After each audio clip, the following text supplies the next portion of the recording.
how to say yes without actually saying yes.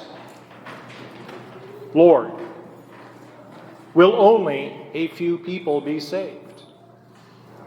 He answered them, strive to enter through the narrow gate. For many, I tell you, will attempt to enter, but will not be strong enough.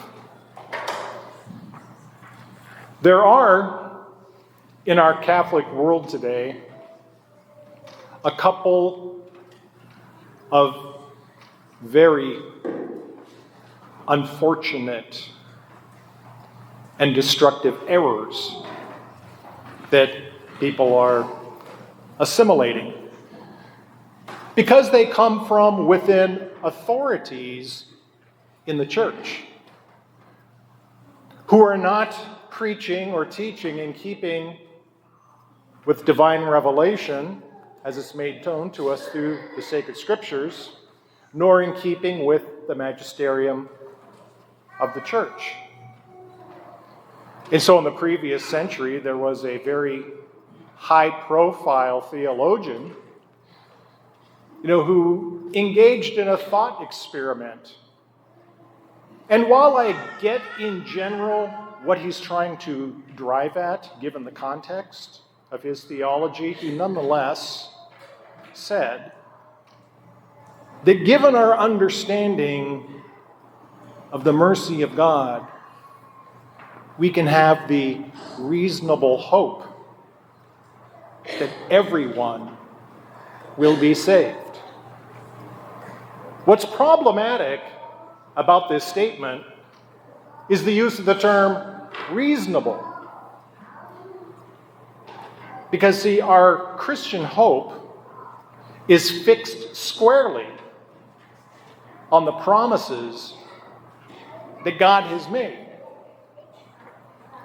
And when we look at divine revelation and what God has had to say to us, and that revelation includes the existence of heaven and the existence of hell, and that there is a very real possibility that some people reject God and will spend an eternity in hell, and that's a fact, then it's no longer reasonable. It's not reasonable at all. It's a thought experiment. And I'm not saying that thought experiments are bad in and of themselves, but St. Anselm gives us one of the most perfect definitions of the science of theology. It is faith-seeking understanding, which means we apply our minds to the truths that God has revealed in order to understand and assimilate and live them more fully.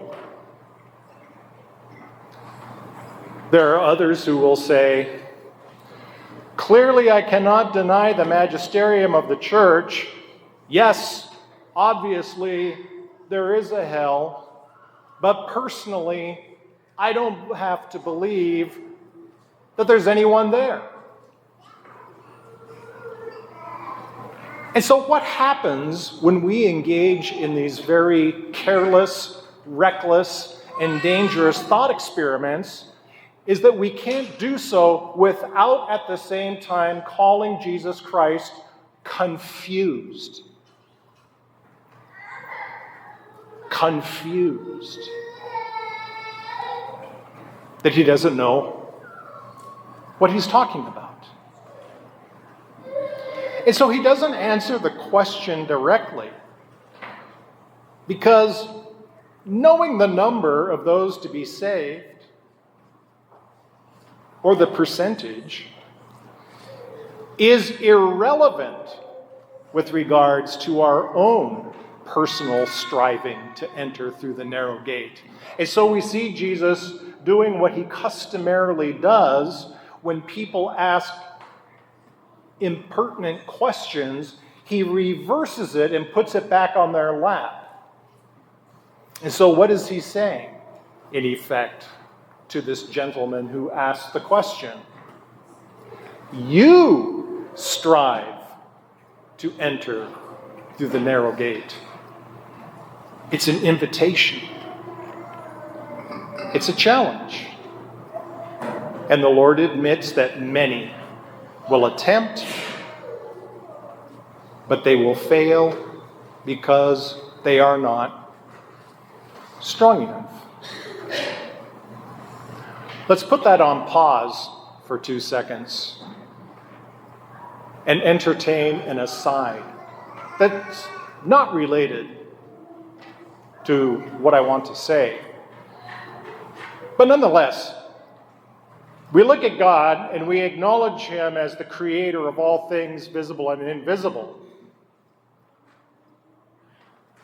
And part of that creation includes the divine and natural order of things. And that divine and natural order also applies to us, because it's meant for our flourishing, for our happiness, that we may have the life that Christ gives and have it abundantly. And so we can't imagine that before creating the first man and the first woman, the Blessed Trinity had a little meeting, Father, Son, and Holy Ghost, and said, okay, we're about to create a creature in our image and likeness. Now, before we do that, we need to come up with all these rules. And we need to tell them the rules.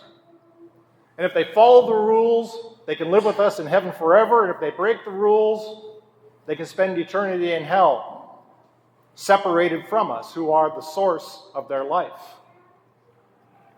That would be capricious. That would be unjust. There is absolutely nothing arbitrary or capricious about the commands of God. They are to us an expression and a revelation of the divine and natural order of things as it applies to us as human beings created in the image and likeness of God. And who is the pattern? Who is the template that God consulted when he made the first man and the first woman? When he made us?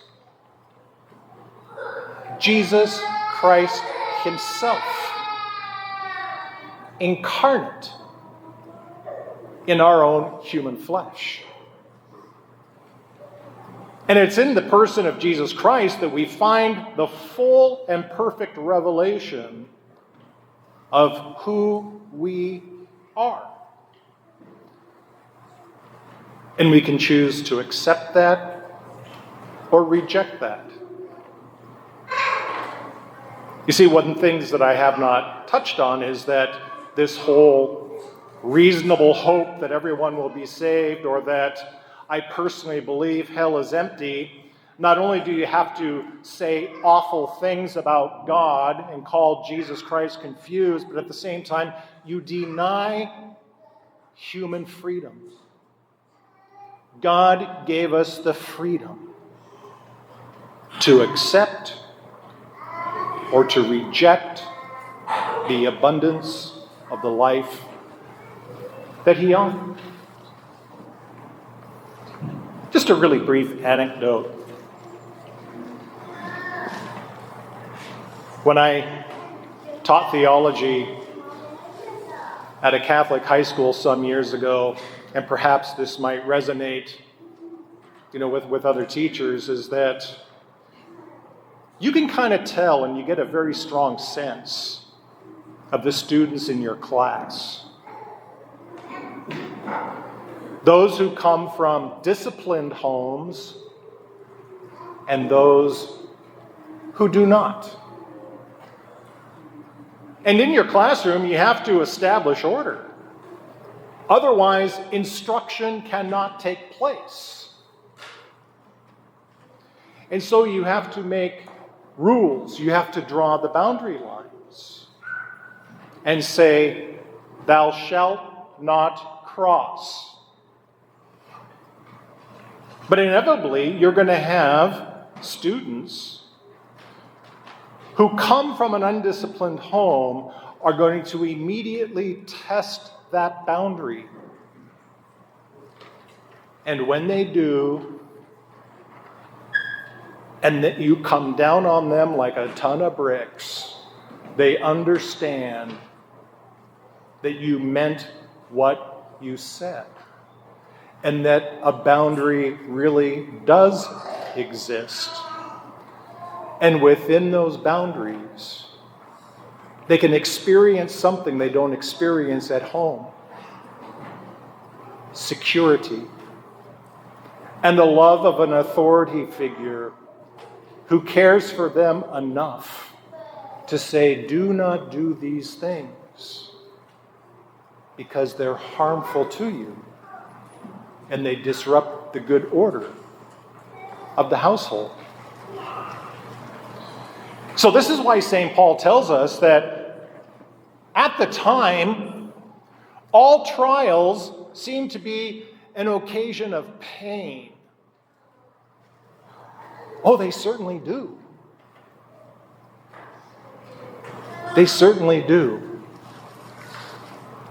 Because see, now as we wade into the second reading from the letter to the Hebrews, we are told that our Father, who created us, and who desires nothing else but our flourishing and our eternal happiness, and our abundant life with him in the kingdom of heaven,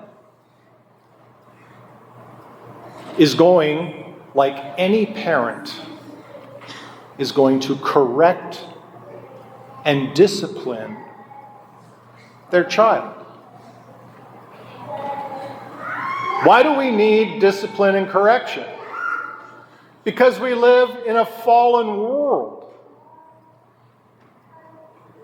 And we are broken and wounded individuals longing to be redeemed and to be satiated beyond our wildest imagination with the happiness that we all desire in the very depths of our heart. But see, we don't get to do when we want, how we want, and to whom we want, because we want. It simply doesn't work that way.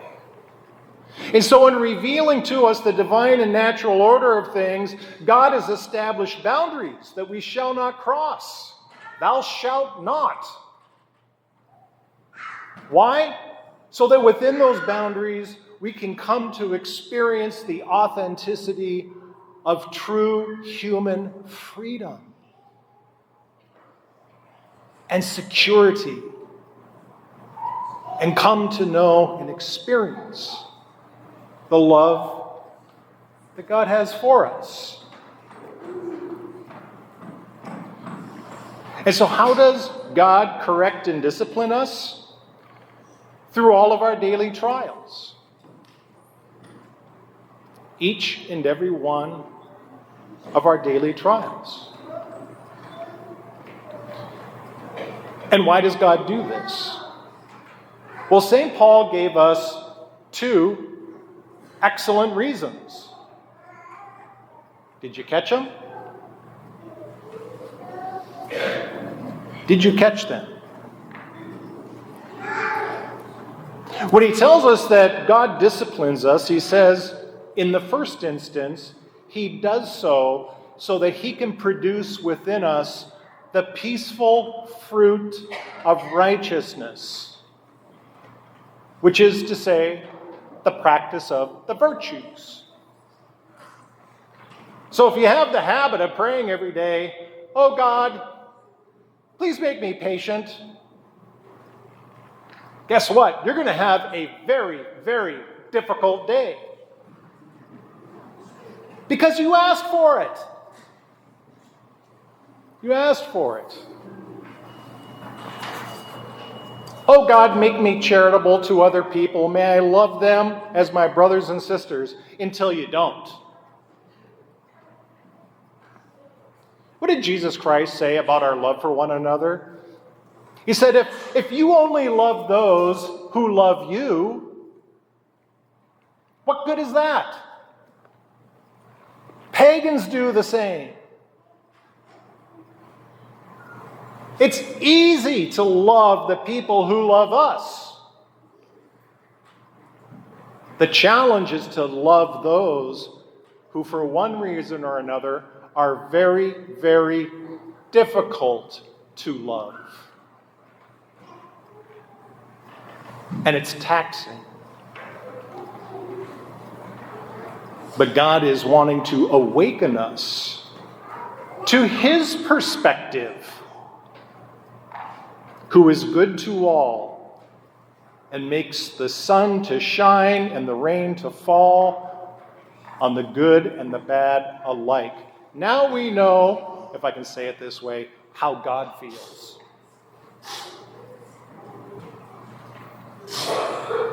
But did you catch the second reason why God corrects and disciplines us? It's not just to produce virtue within us, but this is also, and terribly, terribly important, that He may heal us. Heal. How much time, how much money do we spend on unpleasant, uncomfortable, and sometimes painful medical procedures because of our preoccupation with our bodily integrity? But we don't apply the same standard to the salvation of our soul and its health and its well-being. I think that's a fair question. I need the discipline of God. I need His daily corrections because I'm wounded and proud and self-willed. And I need to daily be reminded that God's activity in my life is to bring about virtue and to heal me from the wounds of sin.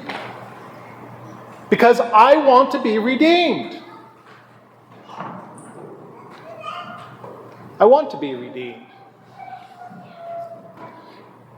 I maybe get to say this at one point is that, the thing in a parish is not everyone in the parish knows absolutely everyone else in the parish. So the only people who know your shortcomings and failings are the people who actually know you, but being a very public person, everyone gets to see mine on full display. Pray for my redemption as I pray for yours.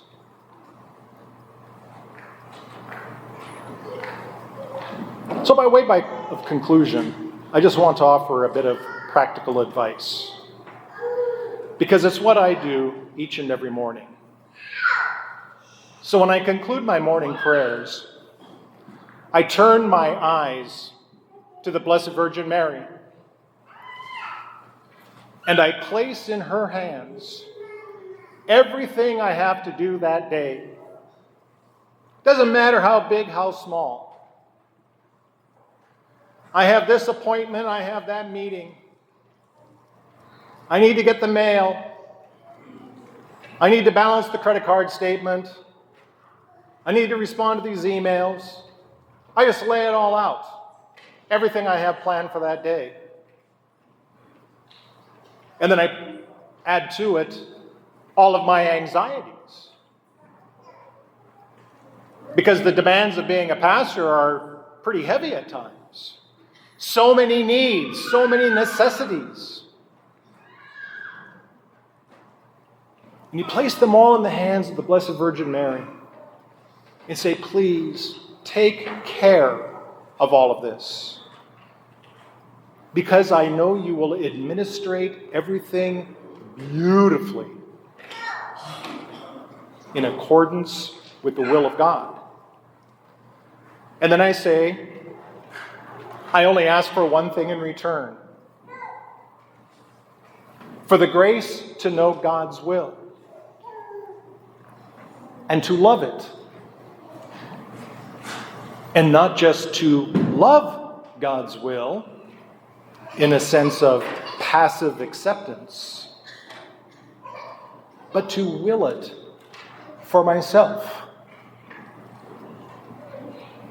And then I pray a heartfelt memorare and start my day.